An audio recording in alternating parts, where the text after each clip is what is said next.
I am sitting alone in my living room right now, holding a photograph of my little girl from 20 years ago. She is smiling at the camera, missing her two front teeth, wearing the princess dress I saved 3 months to buy her. I raised Chloe by myself since she was 3 years old. Her mother walked out on us for another man and never looked back. I worked 2 jobs, never remarried, gave everything I had to my daughter. I always dreamed of walking her down the aisle one day. I never imagined she would be the one to break my heart. Before we dive into this story, let me know in the comments where you are watching from today. If you have ever felt betrayed by someone you loved unconditionally, hit that like button and subscribe to this channel. This is a story about sacrifice betrayal and the hardest decision I have ever made. Let me take you back to where this nightmare began. My name is Marcus.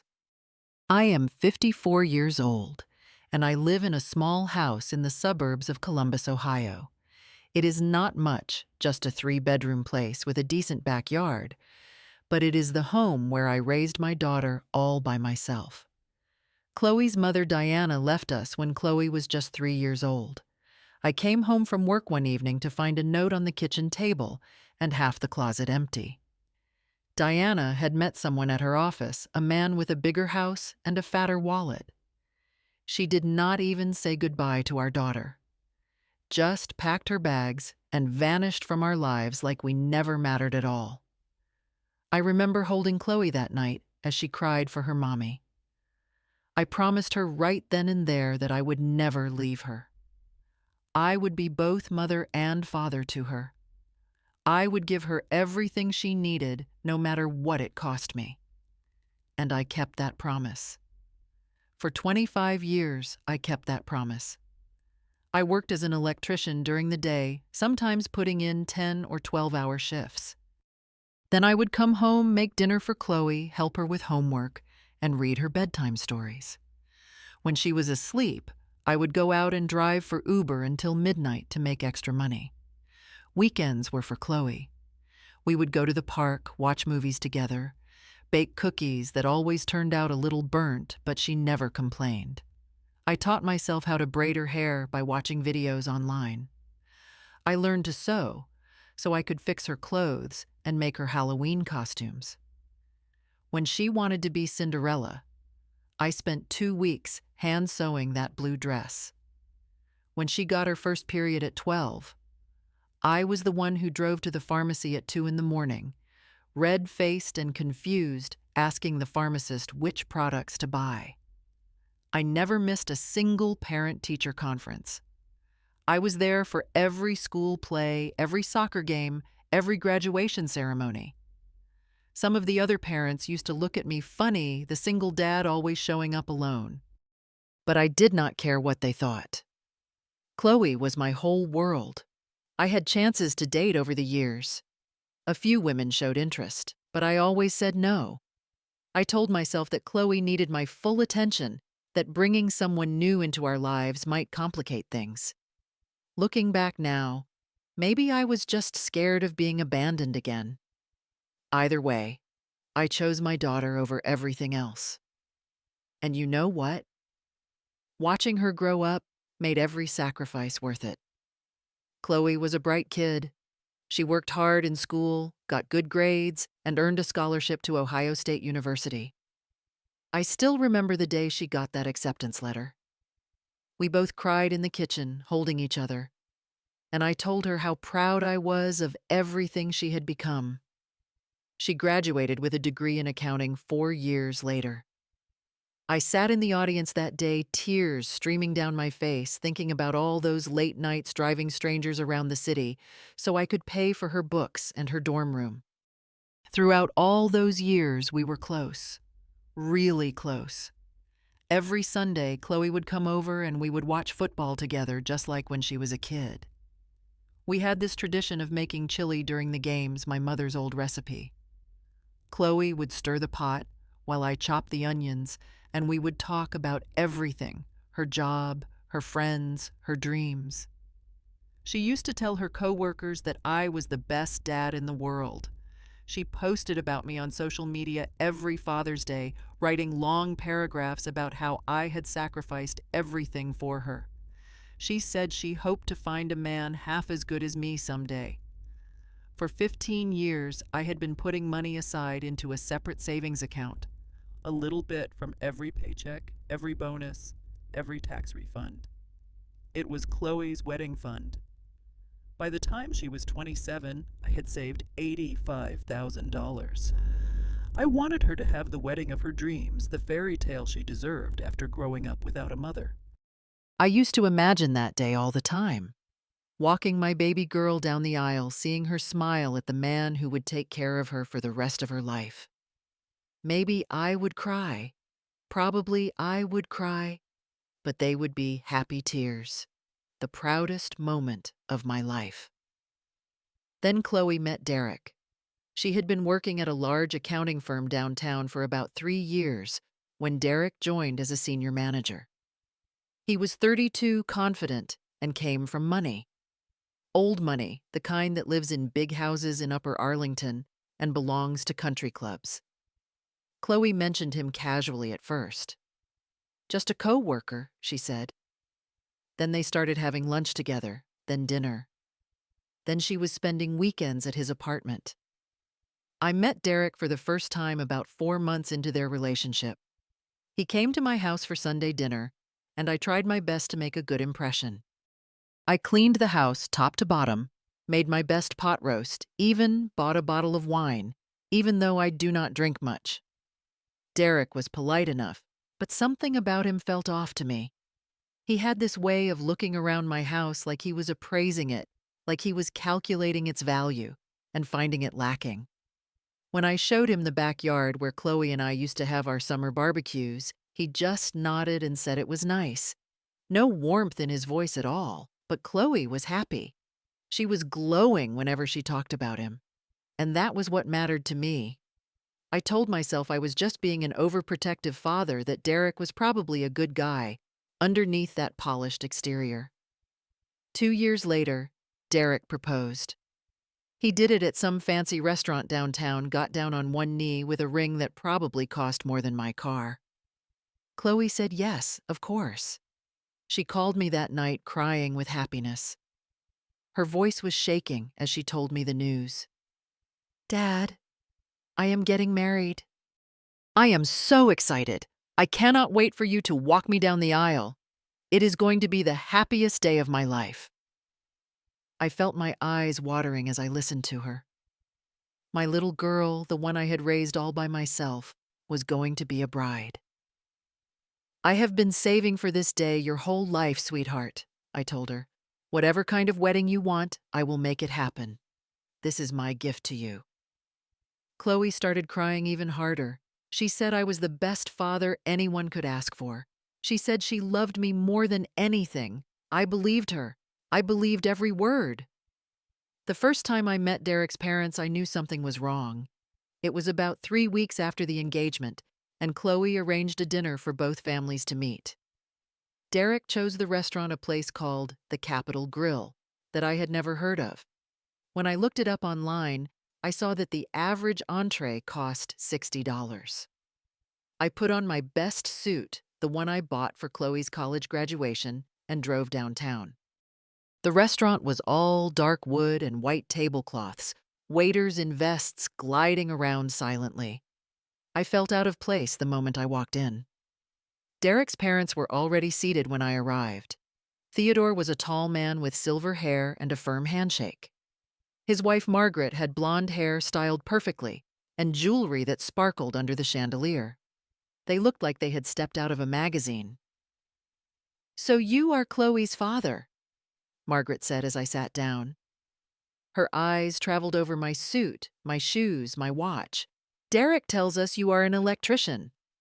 "That is right," I said. "Been doing it for 30 years now." "How practical," she said, then turned to talk to Chloe about wedding venues. Throughout the dinner, Theodore barely acknowledged me. He spent most of the time talking to Derek about golf and some investment they were considering. When I tried to join the conversation, he would give short answers and then change the subject. At one point, Margaret asked me where I went to college. When I told her I had learned my trade through an apprenticeship program, she made this little sound, almost like a laugh, but not quite. "Well, that explains things," she said under her breath. Chloe heard it. I know she did because I saw her flinch slightly, but she did not say anything. She just kept smiling and nodded along with whatever Margaret was saying about flower arrangements. When the check came, I reached for my wallet. I wanted to pay, wanted to show that I could hold my own even among these wealthy people. Theodore put his hand up. "Please, Marcus, do not worry about the bill. We have got this." The way he said it with this little smirk on his face made my stomach turn, like he was doing me a favor, like he knew I could not afford it. I looked at Chloe, hoping she would say something. She just smiled awkwardly and looked away. I drove home that night feeling smaller than I had in years. Over the next few months, things got worse. The wedding was planned for 8 months after the engagement. It was going to be held at Brookside Country Club, one of the most exclusive venues in Columbus. I transferred the money to Chloe in stages as each deposit came due. $15,000 for the venue, $8,000 for her dress, $12,000 for flowers and decorations, $25,000 for the catering, $7,000 for the band and DJ, $6,000 for photography and videography, $12,000 for the limo, the cake, the invitations, and everything else. $85,000 total. Every penny I had saved for 15 years. But as the planning went on, I noticed I was being pushed further and further out of the picture. Margaret had appointed herself as the unofficial wedding coordinator. She was the one meeting with vendors, choosing color schemes, selecting menu options. Whenever I asked Chloe if I could help with anything, she would say that Margaret already had it handled. "She planned Derek's sister's wedding a few years ago, Dad. It was beautiful. She knows what she is doing." I tried to suggest a few things. Maybe we could have the rehearsal dinner at my favorite restaurant, the Italian place, where Chloe and I used to go for her birthdays. Maybe we could include my mother's wedding song in the ceremony. Chloe would nod and say she would think about it, but none of my suggestions ever made it into the final plans. Then I noticed something that made my heart sink. When the wedding invitations arrived, I looked at the formal wording on the front. It said that Theodore and Margaret were inviting guests to celebrate the marriage of their son Derek to Chloe. My name was nowhere to be found. I called Chloe about it. "Oh, Dad, that was just an oversight. Margaret handled the invitations and she must have forgotten. I will talk to her about it." She never did. A few weeks later, I got my seating assignment for the reception. I was at table 8, not table 1 with the wedding party and immediate family. Table 8 in the back with some of Derek's distant cousins and college friends. When I asked Chloe about it, she got defensive. "Dad, the seating chart is really complicated. Margaret spent weeks on it. I cannot just go changing things around now." My best friend George could see what was happening. We had been friends since high school, and he knew me better than anyone. "Something is not right here, Marcus," he told me over beers one night. "The way they are treating you, it is not normal. You are paying for this whole wedding, and they are acting like you do not exist." "Chloe is just stressed," I said. "Planning a wedding is a lot of work. Things will be different after it is all over." I wanted to believe that. I needed to believe that. But deep down, I was starting to wonder if the daughter I raised was still in there somewhere, or if she had become someone I did not recognize anymore. The phone call came exactly 3 weeks before the wedding. I was in my garage working on a small project to keep my hands busy. My phone rang and I saw Chloe's name on the screen. I smiled and answered, expecting her to ask about some last-minute detail, or maybe just to chat like we used to. "Hey, sweetheart, how are the wedding preparations going?" There was silence on the other end. Then Chloe spoke, and her voice sounded different. Cold, distant, like she was reading from a script. "Dad, I need to talk to you about something." I put down my tools and sat on the workbench. What is it? Honey, is everything okay? Another pause. I could hear her take a deep breath. We have been discussing the ceremony, and there has been a change to the plan.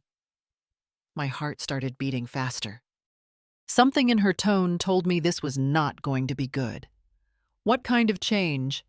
Theodore is going to walk me down the aisle instead of you. The words did not make sense at first. I actually laughed, thinking she was joking. What? What do you mean that is my job, Chloe? I am your father. I know, Dad.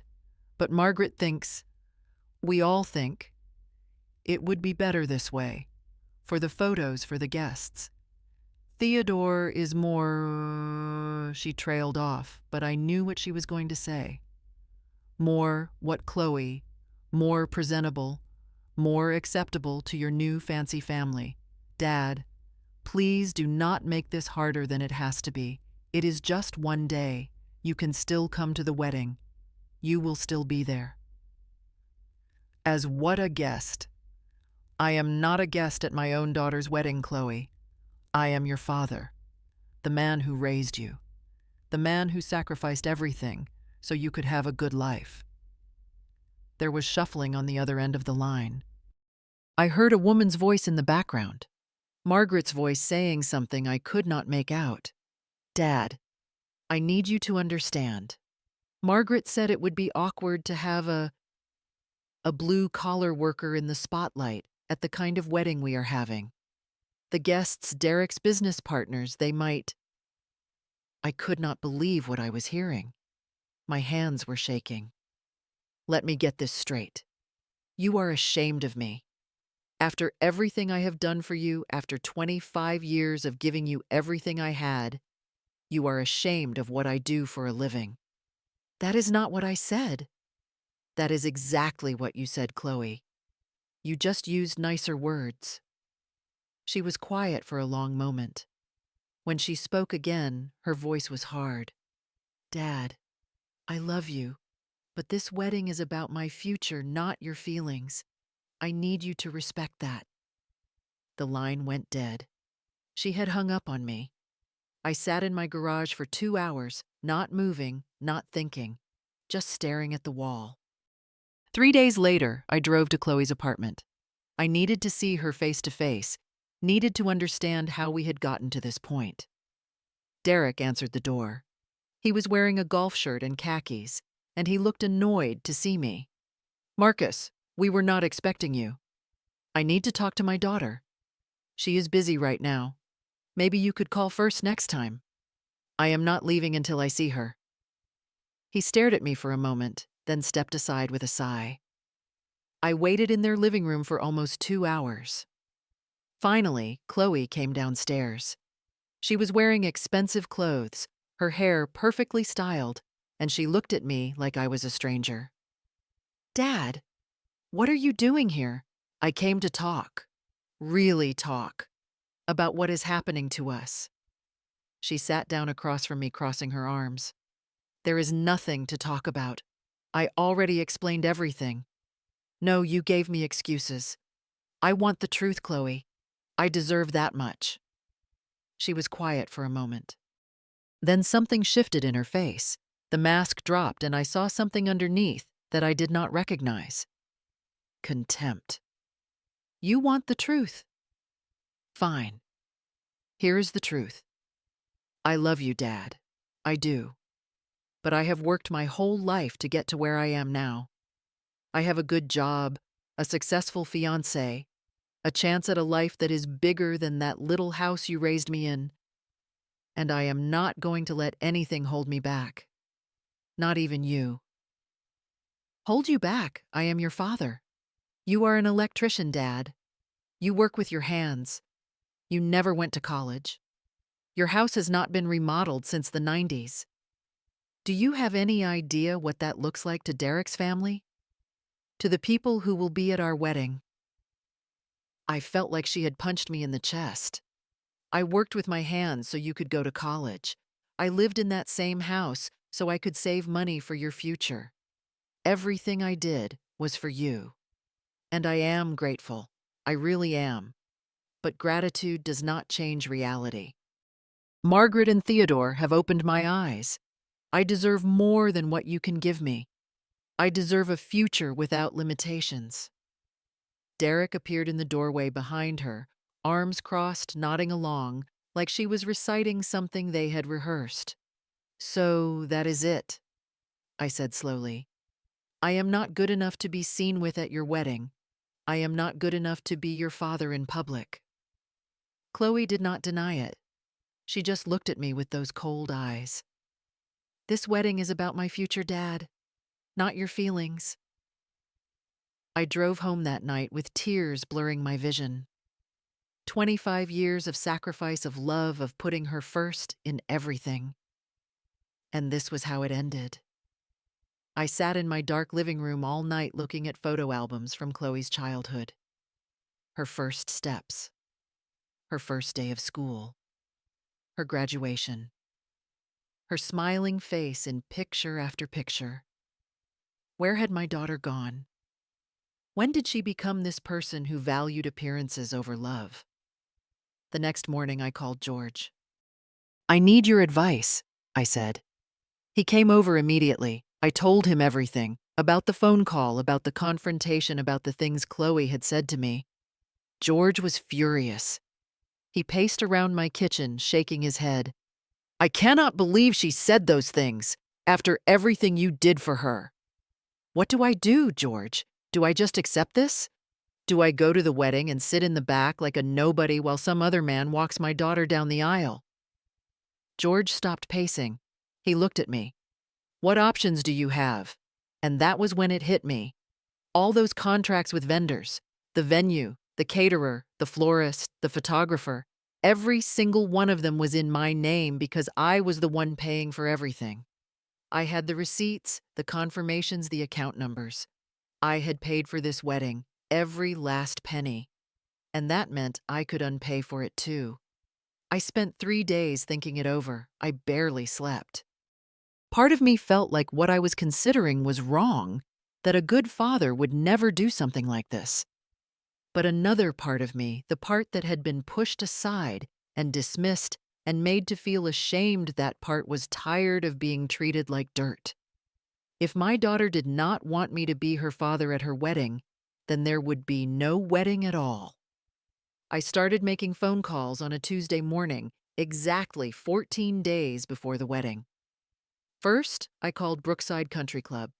I explained that there had been a change in circumstances and I needed to cancel the reservation.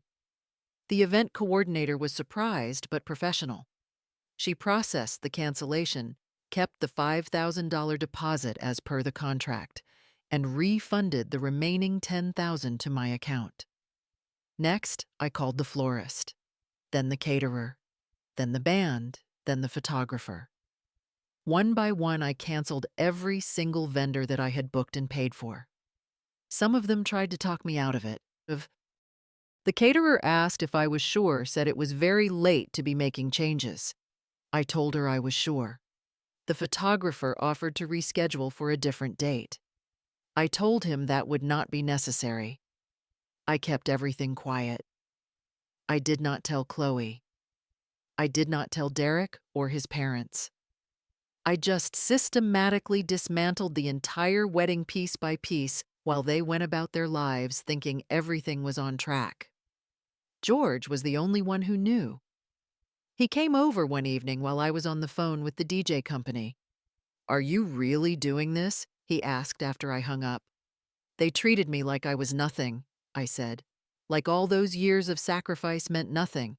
If I am nothing to them, then they can have nothing from me. This is going to destroy her, you know. She is going to hate you. She already made it clear she was ashamed of me. This cannot make things much worse." George nodded slowly. He did not try to talk me out of it. He just handed me a beer and sat down next to me. "Well, if you are doing this, I am here for you."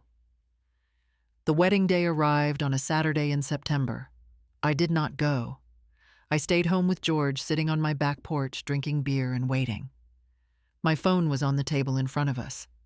At 2:15 in the afternoon, it started ringing. First, it was a text from Chloe. "Dad, where are you? The venue said you canceled the reservation." Then another text. "What is going on? The florist never showed up." Then a call from Derek. I let it go to voicemail. More texts. More calls. Derek, Theodore, Margaret. All of them trying to reach me. Finally, at 3:47, Chloe called again. This time I answered. She was crying so hard I could barely understand her. "How could you do this to me, Dad? How could you? You ruined my wedding. You ruined everything." I listened to her sob for a moment.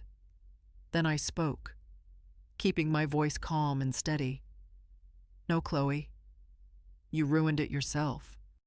You ruined it when you decided I was not good enough to be your father on your wedding day. But this was my special day. This was supposed to be perfect. And I was supposed to walk you down the aisle. I was supposed to watch my little girl get married. But you took that away from me because you were ashamed of who I am. So now you can see what it feels like to have something precious taken away." She was screaming and crying, but I did not raise my voice. "I spent 15 years saving that money for your wedding. $85,000. Every extra shift, every holiday I worked instead of taking time off, it was all for you. And you treated me like garbage. Like my money was good enough, but I was not. I am sorry, Dad. I am so sorry. I made a mistake. Yes, you did. And now you have to live with it." I hung up the phone and turned it off.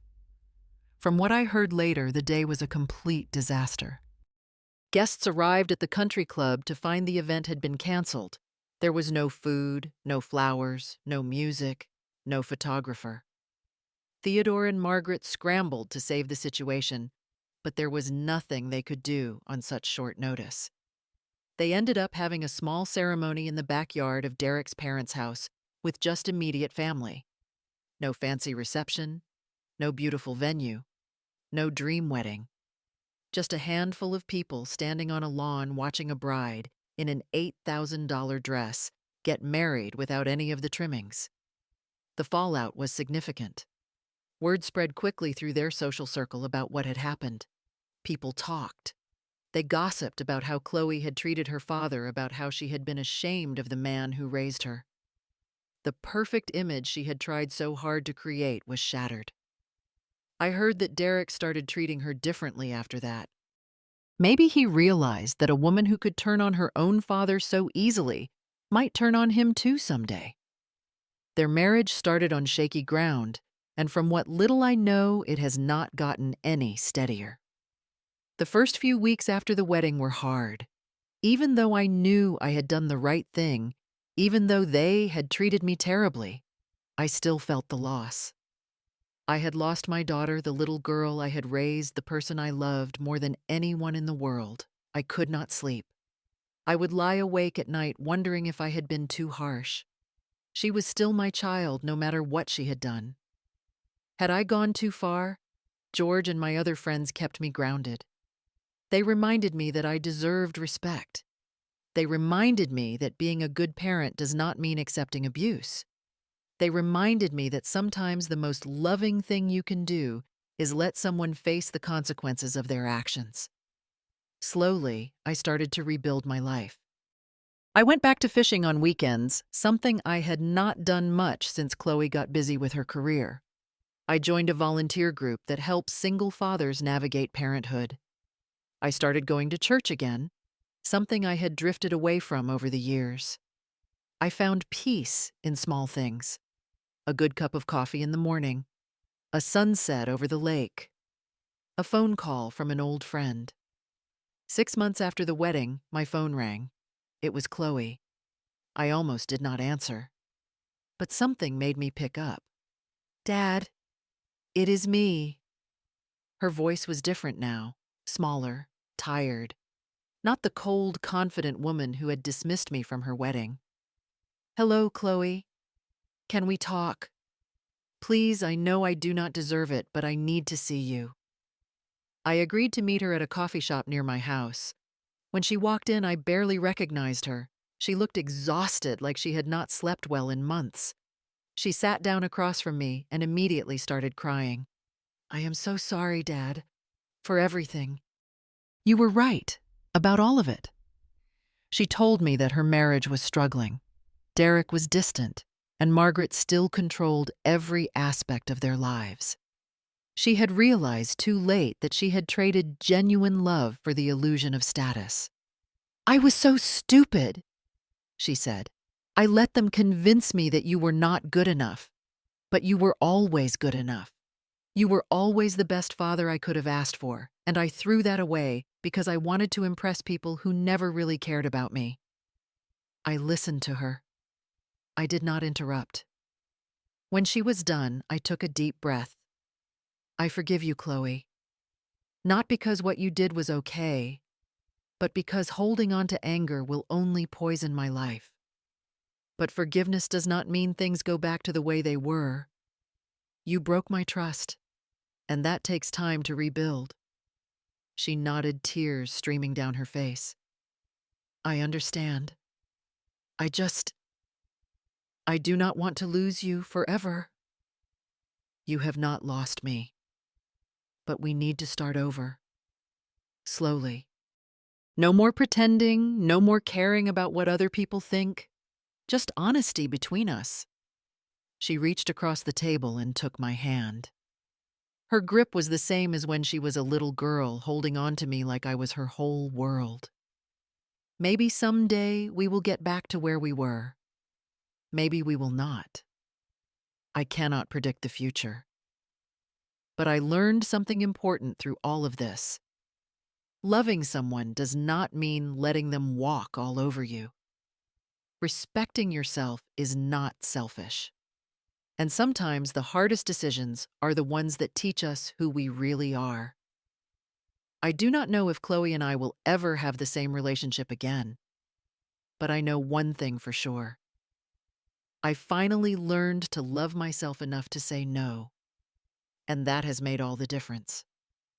If you have ever been in a situation where someone you loved made you feel worthless, I want you to know that you deserve better.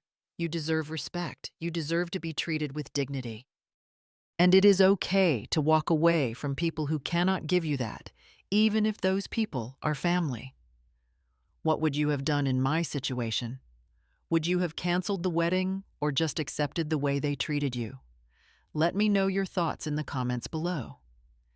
If this story touched your heart, please hit the like button and share it with someone who might need to hear this message. Subscribe to the channel if you have not already, so you do not miss more stories like this one. Thank you for listening to my story today. I hope it gave you something to think about. Whatever you are going through in your own life, I wish you strength. I wish you peace. And most of all, I wish you the courage to stand up for yourself when the time comes. Take care of yourselves. And remember, your worth is not determined by what you do for a living or how much money you have. Your worth comes from who you are inside. Until next time.